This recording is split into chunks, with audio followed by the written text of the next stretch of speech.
Hi hello welcome to Telugu 70 present ఇప్పుడే అల్లు అరవింద్ గారు press meet అయితే అయిపోయింది.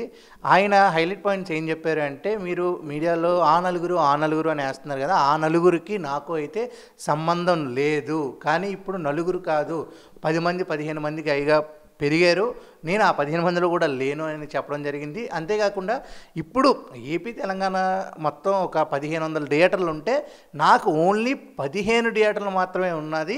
అస్సలు నాకైతే ఎలాంటి థియేటర్లు లేవు. నేను మా వాళ్ళకైతే చెప్పాను, ఎలాంటి లీజ్ అయితే మాత్రం అయిపోయిన వెంటనే రెన్యువల్ అయితే చెయ్యొద్దు, అక్కడితో అలా ఊహించేసేయండి, నాకు ఎలాంటి థియేటర్లు వద్దు, నేను ఏదో చిన్నగా సినిమాలు తీసుకుంటాను అని చెప్పి చెప్పడం జరిగింది. అందరూ అదేంటి సార్, మీరు చాలా ఇయర్స్ నుంచి ఉన్నారు కదా, మీలాంటి వాళ్ళే కదా, పెద్దలే కదా మాట్లాడాలి అని మనమైతే క్వశ్చన్ చేసిన వెంటనే ఆయన ఒక్కటే సమాధానం, ఇప్పటి వరకు 3 మీటింగ్స్ అయితే జరిగాయి ఇండస్ట్రీలో, ఎలాంటి మీటింగ్కి నేనైతే హాజరు కాలేదు. ఎందుకంటే నాకు ఓన్లీ సినిమా తీసుకోవడం, అది రిలీజ్ చేయడం తప్ప అంతకు మించి నాకు ఇంకేం వద్దు, ఈ థియేటర్లు కూడా నాకు వద్దు అని అడగడం.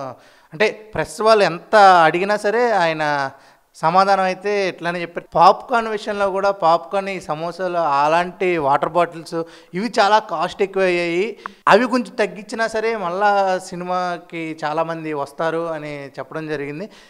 అది నాకు పెద్దగా తెలీదు అని చెప్పి అలా కవర్ చేశారు.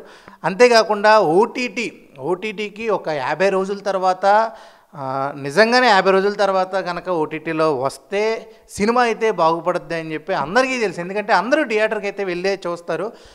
ప్రస్తుతం అంటే ఆయన చాలా స్టెప్స్ అయితే తీసుకున్నారు ఇంతకుముందే.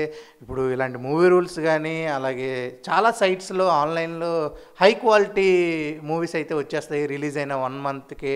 అవి రాకుండా అయితే కంపల్సరీ ఆహాలో టెలికాస్ట్ అయిన ప్రతి సినిమాని అరికట్టారు.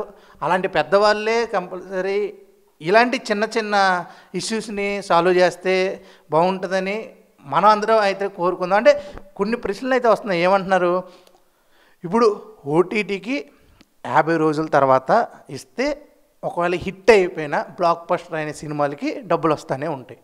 ఒకవేళ సినిమా కనుక పోయిందే అనుకోండి, ఆ 50 రోజులు కూడా రారు కదా, అంటే ఫస్ట్ 2-3 డేసే జనాలు రారు, ఒక పోయిందనే టాక్ వస్తే ఆ సినిమాల పరిస్థితి ఏంటి, ఆ డైరెక్టర్ ఆ ప్రొడ్యూసర్కి చాలా లాస్ ఉంటుంది కదా అనే టైప్లో ఒక విధంగా మాట్లాడుతున్నారు, ఒక విధంగా ఇలా కూడా మాట్లాడుతున్నారు.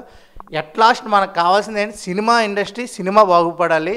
ఎందుకంటే ఓన్లీ మనం అంటే అతి తక్కువ ఖర్చుతోనే మనం జనాలకైతే ఎంటర్టైన్మెంట్ అయితే ఇస్తున్నామని అందరూ సినిమా డైరెక్టర్లతో సహా మనం కూడా, అంటే మన ఛానల్లో కూడా పబ్లిక్ టాక్ వెళ్ళినప్పుడు వాళ్ళు ఏమంటున్నారంటే, ఈ 3 అవర్సే కదన్నా మాకు ఎంటర్టైన్మెంటు, హ్యాపీగా నవ్వుకుంటున్నాం, అంటే ప్రాబ్లమ్స్ అన్నీ మర్చిపోయి హ్యాపీగా నవ్వుకోవడం కానీ, అలాగే ఫీల్ గుడ్ మూవీస్ చాలా చూసాం, యాక్షన్ మూవీస్, మంచిగా మమ్మల్ని 3 అవర్స్ హ్యాపీగా ఎంటర్టైన్ చేస్తున్న మూవీస్ ఆపేయడం అనేది ఎంతవరకు కరెక్ట్ కాదు అని చెప్పి బయట ఉన్న ప్రేక్షకులు కూడా కోరుకుంటున్నారు. మనం కూడా అదే కోరుకుందాం.